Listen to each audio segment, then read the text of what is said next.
Kangjeng Rasul wasiat ka Sayyidina Ali bahasana walid taqiyyi salasu alamatin pikeun jalmi anu takwa dina kitab min husaniha ayat 3 ciri nomor kahiji yattaqil kidba mikasieun kana ngabohong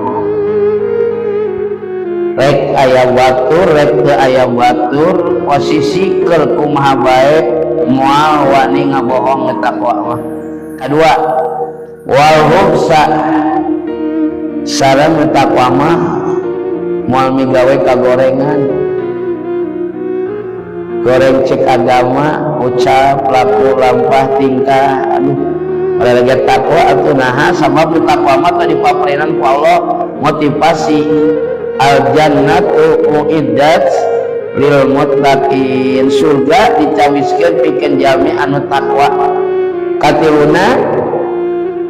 jeung sieun uang riung jeung jalmi anu goreng akhlakna, goreng kalakuanna, goreng tingkah polahna, sin kababawa